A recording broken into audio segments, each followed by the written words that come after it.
يسعد اوقاتكم حبايبي، شلونكم؟ ان شاء الله كلكم بخير. نبدي فيديو اليوم اعمال يدويه.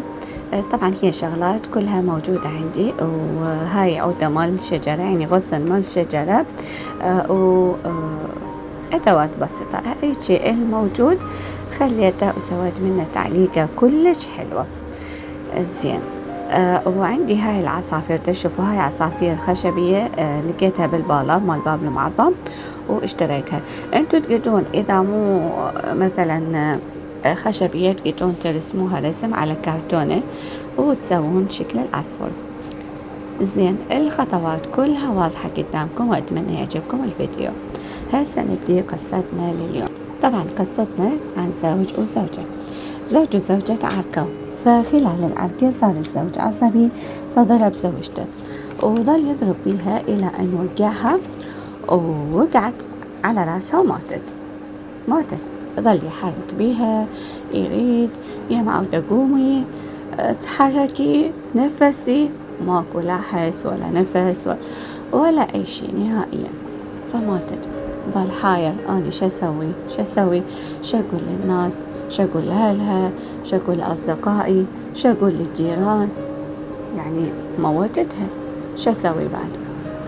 فطلع برا بالشارع وما يعرف شو يسوي وحاير.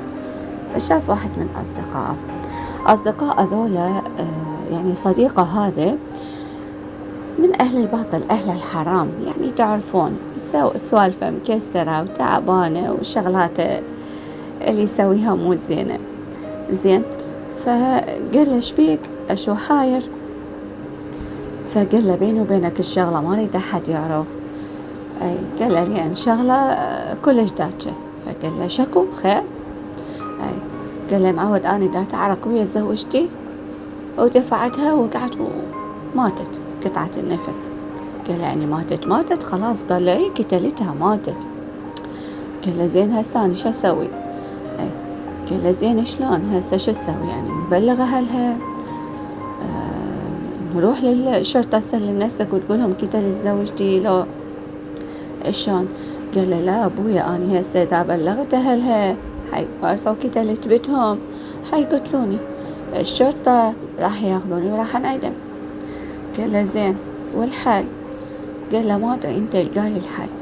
الصفن هذا كان قال له: يمي الحل. قال له: شنو هو؟ قال له: أنا أقول لك، هسه أي واحد يفوت شاب حلو مرتب عزمه على بيتك كاشمره، قال له: أريد أشيل تخم قنفات، أريد أشيل شيء وما أقدر وحدي، أنا ما عندي أحد، بس ساعدني. والله. قال له: خوش. وراح الرجال. قال له: ها وعود بعدين أرجع لك حتى أشوف ايش سويت. قال له: تمام. وراح. ففعلا فات واحد شاب مرتب وحلو، قال له: يا بهجويج، عندي قنفات أريد أحركهن وكل شيء قال، وانا وحدي ما اقدر، أريد اوديهن من هاي الغرفة لهاي الغرفة. قال له: زين. ودخل ويا الولد وعاد. هو دخل، كتله، وين جابه؟ يم زوجته. تمام. لزم خابر على أهلها، قال لهم: بويا بنتكم هيجي وهيجي، ترى بنتكم زنت ويا واحد، وهاي كتلتها هي وياه، واثنينهم على فراش، تعالوا خذوا بنتكم. فهم الأهل من فشلتهم: عاشت ايدك، وهسه احنا جايين وزين نسوي، وهسه راح نجي ناخذ بنتنا وندفنها. المهم جو العالم عليه. فقالوا له: ابوي لا تحكي، هم هاي عرضنا، يعني ما نريد فضيحة، وهم انت عرضك، هاي راح ناخذ بنتنا ندفنها وانتهى الموضوع، لا حد يدري ولا حد يعلم. قال لهم: ها هي روحوا خذوها من جوا. فدخلوا هم دا ياخذوها، يشيلون بيتهم ويشيلون الولد اللي انقتل. تمام. فهناك هذا الرجال اللي نصحها، يعني صديقه اللي نصحها بهاي الفكرة، دخل جوا. عنده 2 ولد. زين. 2 ولد يجون من الشغل الظهرية، يعني يطلعون الصبح يشتغلون، يجون الظهر على موعد الغداء. فإجا واحد من الولد، الثاني ما إجا. فقال له: وين أخوك ما إجا؟ زين. فقال أخوي ما شفته. فظل انتظر ما اجى. طلع الأب وراح ودور وعجز ما بقى لا أصدقاء، لا مكان شغله، لا قرايب، ما بقى أحد ما سأل عنه. وهو دا يمشي مر من يم هذا الرجال اللي قتل زوجته. قال له ها سويت؟ قال له والله فات مثل ما حكيت، فات واحد ولد مرتب وقتل حطيته يم زوجتي وخبرتها لها وجوي. قال له ها؟ قال له زين ما شفت ابني هيجي وهيجي؟ قال له لا ما شفته. قال له زين وين هذا الولد اللي قتلته؟ خلنا نشوفه. قال له ذاك جوا جاي يشيلونه حتى يدفنونه هو وزوجتي. قال له زين خلنا ندخل اشوفه. دخل حتى يشوفه. ايش لقى ابنه. يعني شوفوا سبحان الله شلون الدنيا تدور، والفكرة الشيطانية اللي سواها هو وخططها شلون اندارت وافترت عليه هو، او طلع الولد اللي مقتول هو ابنه هو اللي هو صاحب الفكرة.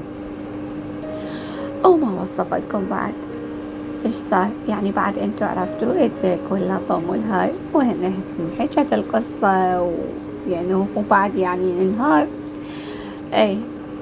او عرفوا الناس انه بيتهم بريئة ومنو اللي قتل هو راح للسجن اثنينهم.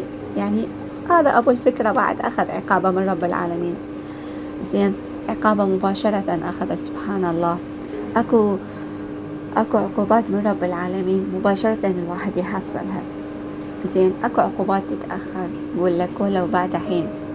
زين بس هذا سبحان الله يعني مباشرة اجت العقوبة، اجت بابنه، الله حرق قلبه بابنه سبحان الله. زين فالمهم وذاك راح للسجن ويعني تعرفون هو قاتل. فالحمد لله والشكر انحلت القصة. ونقول ومن سل سيفا للبغي ذبح به، ومن هتك حرمة الناس هتك الله حرمته. فخلينا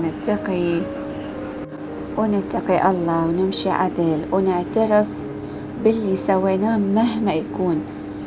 مو نروح نسوي كارثة بعد أبشع. يعني هو كانت الروح صارت روحين، وذاك خطة جهنمية شيطانية. الشيطان ياخذ له تحية ويقول لاني بريء منك، يعني على هاي الفكرة. زين افترت عليه وابنه اللي انقتل وراح. يعني نصيحتي ان الواحد يعترف باللي سواه افضل من انه يخطط خطط اخرى احتمال هو يوقع بيها بعد اكثر وابشع. زين فالحمد لله والشكر على كل حال. شنو رأيكم بالقصة ورأيكم بالأعمال؟ أما هاي تشوفوها الهوسة اللي قدامكم هنا كانت داروح الأهلي. فداروح الأهلي لملمت هاي الشغلات وياي حتى أوقات الفراغ اللي أنا يم أهلي أشتغل بيها. زين وبعدين بيني وبينكم من رحت يم أهلي كل شي ما اشتغلت غير بس هذه القطعة الكراشيه اللي شفتوها، بس هاي هي اللي اشتغلتها. أما باقي الشغلات فرجعتها مثل ما هي لأنه ما لحقت. أنا أساسا الوقت اللي رايحته هو كله يومين. فاليومين يعني أنا شو أسوي بيها حتى ما أخذ ذني الشغلات كلهن. بس قلت يعني خاف مثلا يعجبني أطرز حتى أنا ما أخذ أطرز، يعجبني أسوي ميداليات أنا ما أخذ هاي القلوب، أو يعجبني أحك أنا ما أخذ الكراشيه والصوف. فلهذا أخذتهم كلهن لأنه أنا قلت لكم إنه أنا ما أحب وقت فراغ نهائيا. وإذا عندكم قصص دزوا إياها على الانستغرام أفكار خيط وإبرة أو على الفيس. مريم للمناسبات أحبكم كل هواية مع 1000 مليون سلام.